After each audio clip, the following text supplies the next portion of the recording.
Hi guys, how are you doing today? This is your brother Gumba Joe from Apprendre la Wolof and welcome back. Salut les gars, j'espère que vous allez bien. C'est votre frère Gumba Joe de Apprendre la Wolof. Welcome back. Today's lesson is going to be some basic everyday expression that you may need to know. Alright, so sans plus tarder, let's jump right in. It's as simple as that. It's as simple as that. It's as simple as that. C'est aussi simple que ça. C'est aussi simple que ça. C'est aussi simple que ça. It's as simple as that. To be honest. To be honest. To be honest. Pour être honnête. Pour être honnête. To be honest. No way. No way. Pas possible. Pas possible. Sans blague. No way. I'm just kidding. I'm just kidding. I'm just kidding. Je plaisante. Je plaisante. Je rigole. Je rigole. I'm just kidding. It doesn't matter. It doesn't matter. It doesn't matter. Ce n'est pas grave. Ce n'est pas grave. Ce n'est pas grave. It doesn't matter. It's up to you. It's up to you. It's up to you. C'est à toi de décider. C'est à toi de décider. C'est à toi de décider. Décider. All right. It's up to you. Voilà, c'est à toi de voir ou bien c'est à toi de décider. It's up to you. So far, so good. So far, so good. So far, so good. Jusqu'ici, tout va bien. Jusqu'ici, tout va bien. So far, so good. That makes sense. That makes sense. That makes sense. Ça a du sens.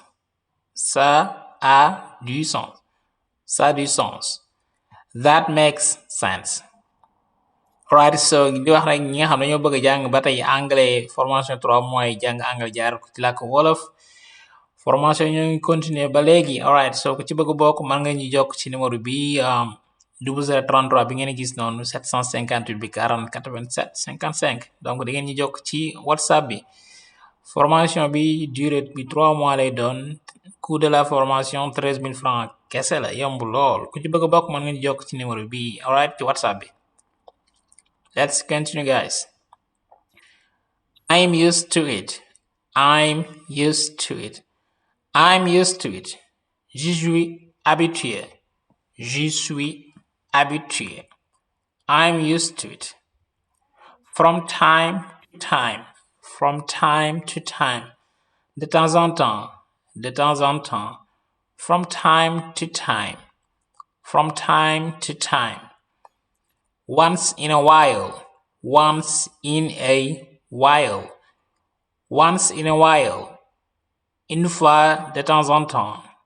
Une fois de temps en temps. Once in a while. Once in a while. All of a sudden. All of a sudden. All of a sudden. Tout à coup. Tout à coup ou soudainement.